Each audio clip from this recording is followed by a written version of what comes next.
Hello my dear friend, अगर आप लोग भी बिहार पुलिस का तैयारी कर रहे हैं तो आपके लिए वीडियो बहुत ही खास होने वाला है। आज जनरल साइंस का आज जनरल साइंस का दोस्तों बहुत ही इम्पोर्टेंट क्वेश्चन करने जा रहे हैं। ठीक है दोस्तों, इससे एक भी क्वेश्चन इस एग्ज़ाम में जनरल साइंस आपका एक भी क्वेश्चन नहीं छूटेगा। ठीक है, आप इसे 1 से 2 बार प्ले करके ज़रूर देख लीजिएगा। ठीक है दोस्तों, ये बहुत ही इंपॉर्टेंट होने वाला है फाइनल एग्जाम के दृष्टिकोण से। चलिए बिना लेट किए आज का पहला क्वेश्चन है। यदि आप लोग इस चैनल पर नए हैं तो चैनल को सब्सक्राइब, लाइक और अपने दोस्तों के साथ ज़्यादा से ज़्यादा शेयर कर लीजिए। चलिए बिना लेट किए आज का पहला क्वेश्चन दोस्तों है, किसके द्वारा पर्यावरण प्रदूषण के कारण अम्लीय वर्षा होती है? कार्बन डाइऑक्साइड एवं नाइट्रोजन, ऑप्शन बी है कार्बन मोनोऑक्साइड एवं कार्बन डाइऑक्साइड, ऑप्शन सी है ओजोन एवं कार्बन डाइऑक्साइड, ऑप्शन डी है नाइट्रस ऑक्साइड एवं सल्फर डाइऑक्साइड। इसका बिल्कुल ही राइट आंसर हो जाएगा दोस्तों ऑप्शन नंबर डी, यानी नाइट्रस ऑक्साइड एवं sulphur dioxide. Option number D बिल्कुल ही राइट है। चलिए अगला क्वेश्चन है दोस्तों, थोड़ा इसको बड़ा कर देते हैं। चलिए अगला क्वेश्चन है दोस्तों, एमिनो एसिड की आवश्यकता किसके संश्लेषण के लिए होता है? Alkaloid, lipid, protein, carbohydrate. इसका बिल्कुल ही राइट आंसर हो जाएगा दोस्तों ऑप्शन नंबर सी, प्रोटीन। यानी एमिनो एसिड की आवश्यकता प्रोटीन के संश्लेषण के लिए होता है। अगला क्वेश्चन दोस्तों, आप लोग इसे 1 से 2 बार प्ले करके ज़रूर देख लीजिए। इससे बिहार पुलिस में साइंस से इससे बाहर एक भी क्वेश्चन नहीं मिलेगा। ठीक है दोस्तों, एंटासिड होते हैं भस्म, अम्ल, लवण, बफर। इसका बिल्कुल ही राइट आंसर हो जाएगा दोस्तों ऑप्शन नंबर ए, यानी भस्म। एंटासिड एक भस्म होता है। ठीक है दोस्तों, ऑप्शन नंबर ए बिल्कुल ही राइट है।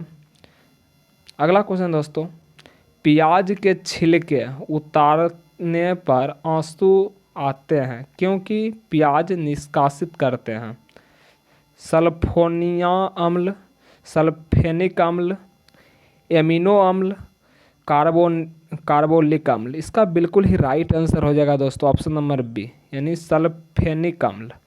यानी प्याज के छिलके उतारते समय आंसू इसलिए आते हैं क्योंकि प्याज से सल्फेनिक अम्ल निष्कासित होते हैं। अगला क्वेश्चन है दोस्तों,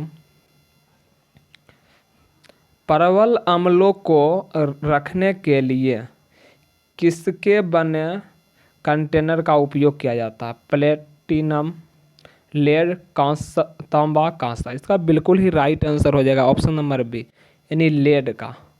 ऑप्शन नंबर बी बिल्कुल ही राइट हो जाएगा। अगला क्वेश्चन है दोस्तों, जलीय विलयन की अम्लता के परीक्षण के लिए कौन सी उपकरण प्रयुक्त किया गया है? Hygrometer, acid meter, pH meter, ammeter. इसका बिल्कुल ही राइट आंसर हो जाएगा दोस्तों pH meter. Option number C बिल्कुल ही राइट है। अगला क्वेश्चन है दोस्तों, एनटीपी पर प्रत्येक गैस का आयतन होता है 24.4 लीटर, 22.5 लीटर, 32.8 लीटर, 22.4 लीटर। इसका बिल्कुल ही राइट आंसर हो जाएगा 22.4 litre. 22.4 litre option number D बिल्कुल ही राइट है। अगला क्वेश्चन है दोस्तों, 1 मोल लगभग कितने के बराबर होता है? 6 × 10⁻23, 8 × 10⁻10, 5 × 10⁻4, इनमें से कोई नहीं। इसका सही आंसर हो जाएगा दोस्तों 6 × 10⁻23 के बराबर होता है 1 मोल। अगला क्वेश्चन है दोस्तों, यौगिक के तत्वों के परमाणुओं की वास्तविक संख्या को व्यक्त करने वाला सूत्र कहलाता है? सरल सूत्र, अणुसूत्र, मूलानुपाती सूत्र, इनमें से कोई नहीं। इसका बिल्कुल ही राइट आंसर हो जाएगा दोस्तों अणुसूत्र। अणुसूत्र बिल्कुल ही राइट आंसर होगा, ऑप्शन नंबर बी बिल्कुल ही राइट है। अगला क्वेश्चन है, कैलोमल का रासायनिक सूत्र है CaSO4, HgCl2, CaSO4 × H2O, Hg2Cl2। इसका बिल्कुल ही राइट आंसर होगा Hg2Cl2। कैलोमल का रासायनिक सूत्र, ऑप्शन नंबर डी बिल्कुल ही राइट है। अगला क्वेश्चन है दोस्तों, नौसादर का सूत्र है NH4CO3, NaOH, Na2SO3, NH4Cl, इसका बिल्कुल ही राइट आंसर हो जाएगा NH4Cl। नौसादर का सूत्र है दोस्तों NH4Cl। ऑप्शन नंबर डी बिल्कुल ही राइट है। अगला क्वेश्चन है वेगेनर का सूत्र क्या है? C12H11, Na2B4O7, HNO3, CH3COOH। इसका बिल्कुल ही राइट आंसर हो जाएगा दोस्तों ऑप्शन नंबर सी NHO3 वेगेनर का सूत्र होता है। ऑप्शन नंबर सी बिल्कुल ही राइट है।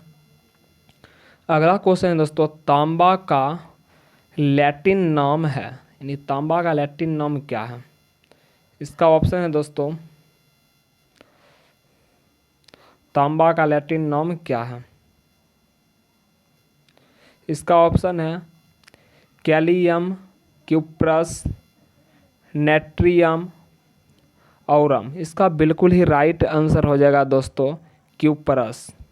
तांबा का रासायनिक नाम क्यूप्रस है। अगला क्वेश्चन है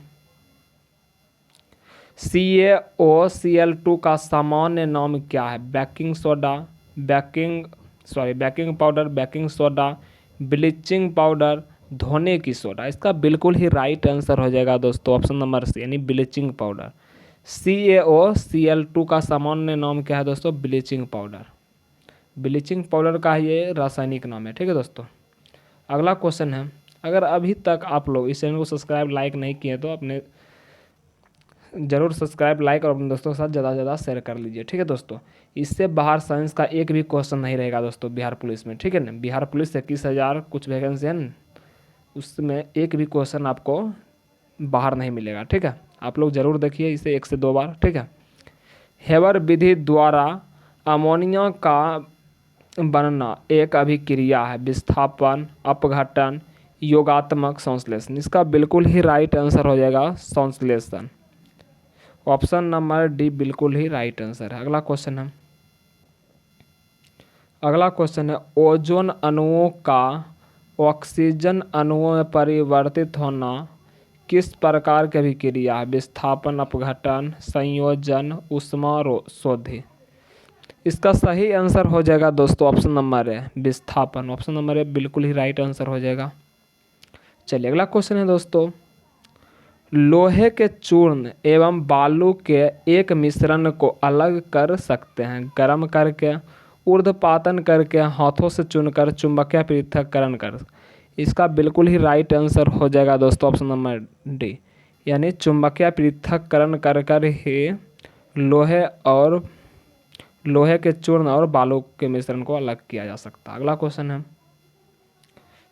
अगला क्वेश्चन है पानी में नमक मिलाने पर पानी के क्वथनांक और हिमांक बढ़ जाएंगे, क्रमशः बढ़ और घट जाएंगे, क्रमशः घट और बढ़ जाएंगे। इसका बिल्कुल ही राइट आंसर हो जाएगा क्रमशः बढ़ और घट जाएंगे। ऑप्शन नंबर बी बिल्कुल ही राइट हो जाएगा दोस्तों।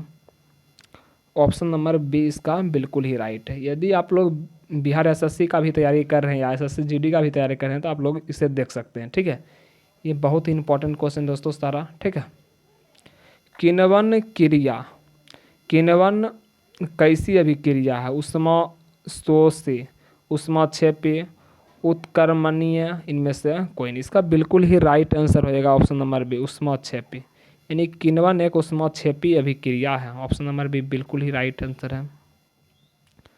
नौसादर व रेत को किस विधि से पृथक करते हैं? आसवन, ऊर्ध्वपातन, अपघटन, चुंबक द्वारा। इसका बिल्कुल ही राइट आंसर हो जाएगा ऊर्ध्वपातन।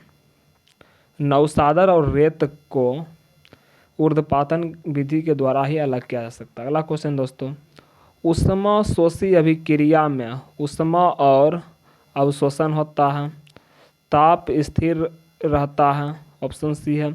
ऊष्मा परिवर्तन नहीं होता है, ऑप्शन डी है।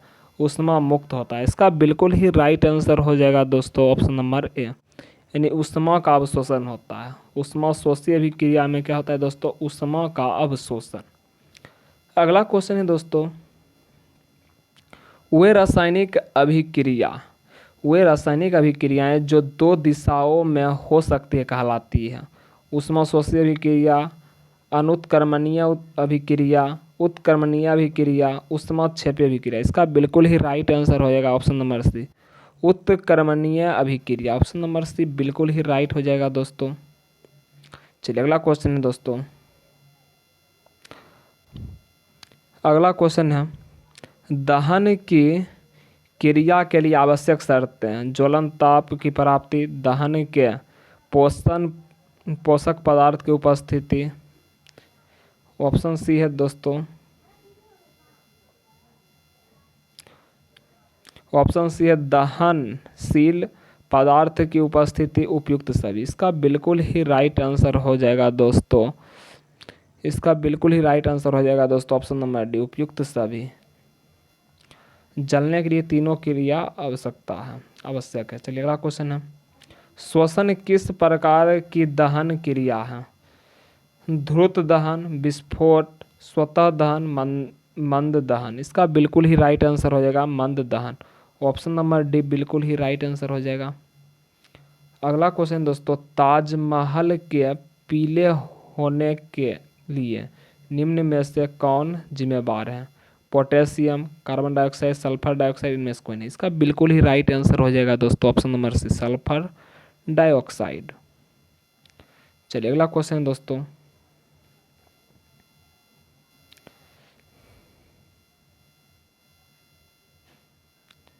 अगला क्वेश्चन दोस्तों, इसको थोड़ा छोटा कर लेते हैं, बड़ा क्वेश्चन है। फॉस्फोरस को पानी में क्यों रखा जाता है। क्योंकि उसका ज्वलन ताप बहुत कम होता है। क्योंकि उसका ज्वलन ताप बहुत अधिक होता है। ऑप्शन सी है, क्योंकि उसका क्रांतिक ताप अधिक होता है। क्योंकि इसका क्रांतिक ताप बहुत कम होता है। इसका बिल्कुल ही राइट आंसर हो जाएगा ऑप्शन नंबर है, क्योंकि उसका ज्वलन ताप बहुत ही कम होता है। चलिए अगला क्वेश्चन है दोस्तों,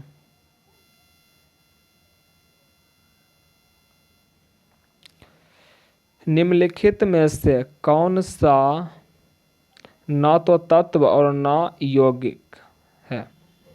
वायु, जल, पारा, सोडियम क्लोराइड। इसका बिल्कुल ही राइट आंसर हो जाएगा दोस्तों वायु। वायु ना तो तत्व ना ही यौगिक है। अगला क्वेश्चन है दोस्तों, आधुनिक आवर्त सारणी आधारित है अणुभार पर, परमाणु भार पर, परमाणु क्रमांक पर, न्यूट्रॉनों पर। इसका बिल्कुल ही राइट आंसर होएगा परमाणु क्रमांक पर। यानी आधुनिक आवर्त सारणी जो है पीरियोडिक टेबल परमाणु क्रमांक पर ही आधारित है। अगला क्वेश्चन है दोस्तों, तत्वों के गुण उनके परमाणु भार के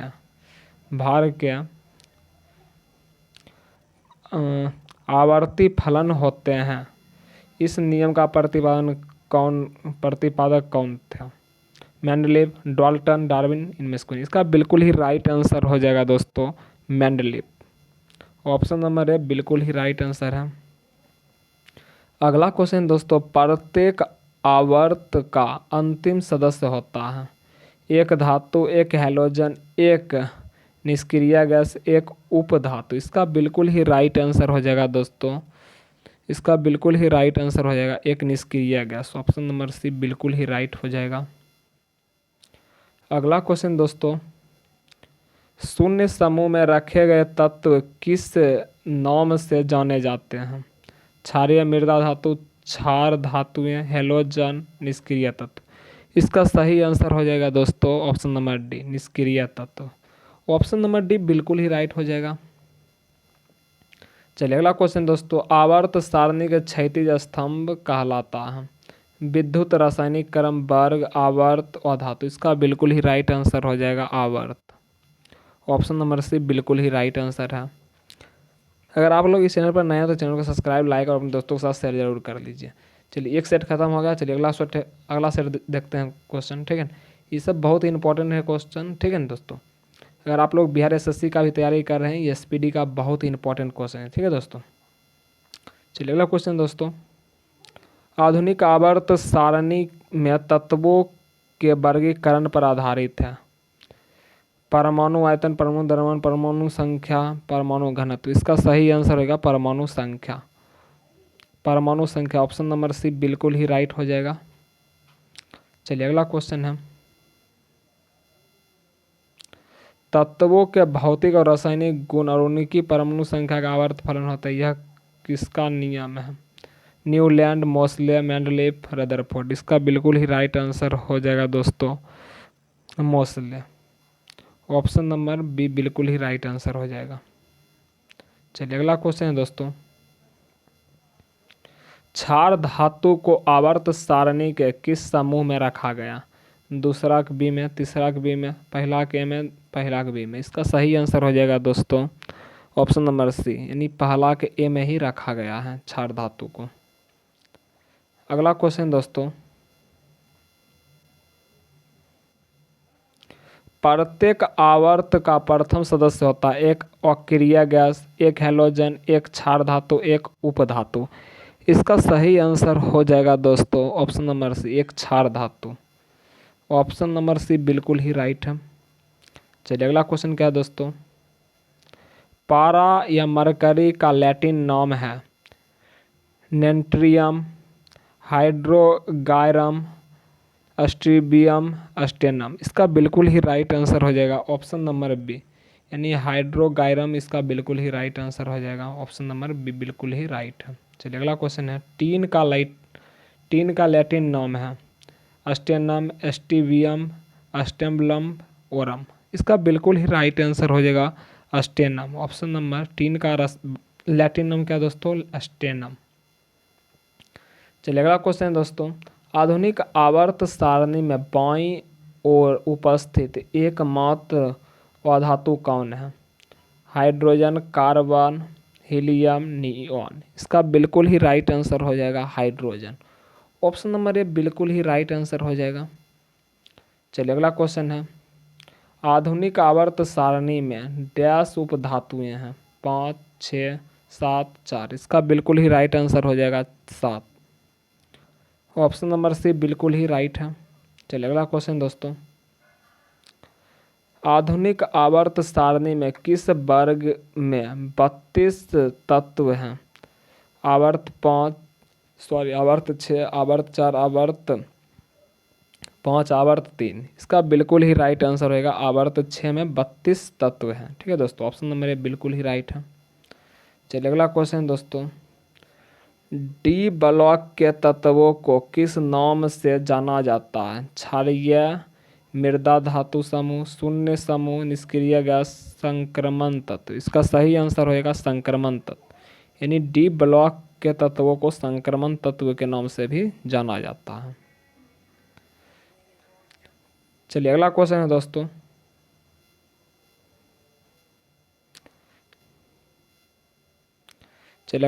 दोस्तों, हाइड्रोजन और हीलियम को डैश में रखा गया है? तीसरे आवर्त, चौथे आवर्त, पहले आवर्त, छठे आवर्त। इसका सही आंसर हो जाएगा दोस्तों, इसका सही आंसर हो जाएगा पहले आवर्त में, यानी हाइड्रोजन और हीलियम को पहले आवर्त में ही रखा गया। ऑप्शन नंबर सी बिल्कुल ही राइट है। अगला क्वेश्चन है, आवर्त सारणी में अंतिम उपधातु है आर्सेनिक, टेल्युरियम, एंटीमनी, पोलोनियम। इसका सही आंसर हो जाएगा पोलोनियम। ऑप्शन नंबर डी बिल्कुल ही राइट है। चलिए अगला क्वेश्चन है दोस्तों,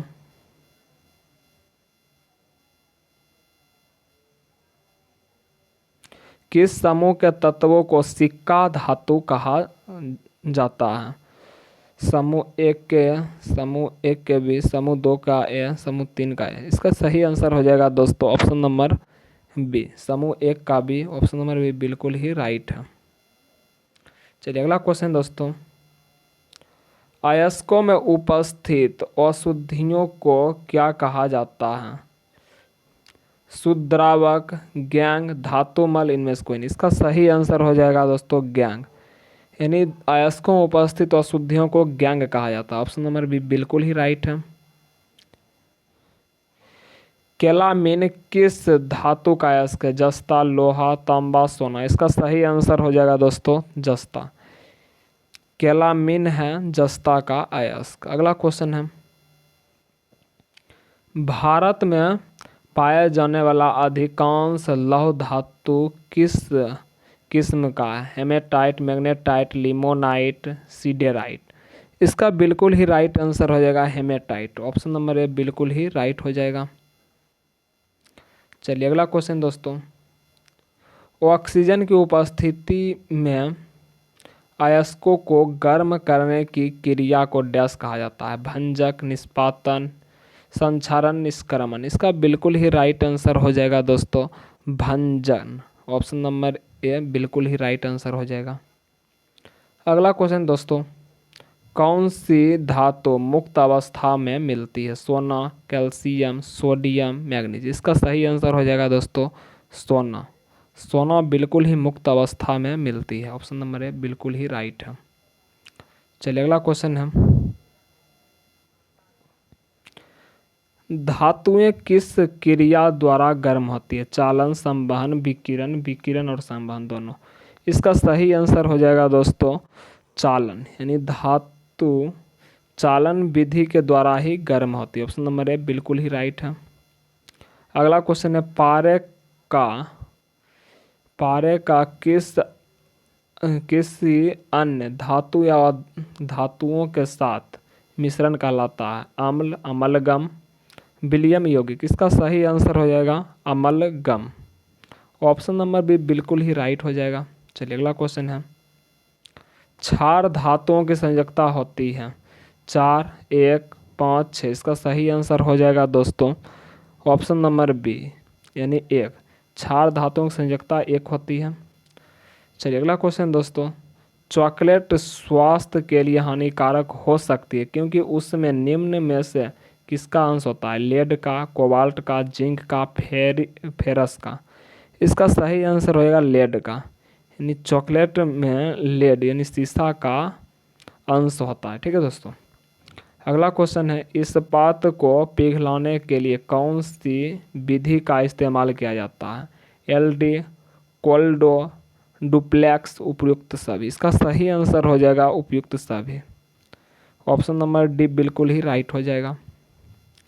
अगला क्वेश्चन दोस्तों, फोटोक्रोमैटिक ग्लास में कौन सा पदार्थ विद्यमान होता है? पीबीओ, Cr2O3, बोरैक्स, सिल्वर ब्रोमाइड। इसका सही आंसर हो जाएगा silver bromide. Option number D बिल्कुल ही राइट हो जाएगा दोस्तों। चलिए अगला क्वेश्चन है, स्वर्ण की शुद्धता को किस इकाई में व्यक्त किया जाता है? यानी सोने की शुद्धता को किस इकाई में व्यक्त किया जाता है? इसका ऑप्शन है दोस्तों, इसका ऑप्शन है कैरेट, पाउंड, माइक्रोन, ग्राम। इसका सही आंसर हो जाएगा दोस्तों ऑप्शन नंबर ए, सोने की शुद्धता को कैरेट में ही व्यक्त किया जाता है। अगला क्वेश्चन है,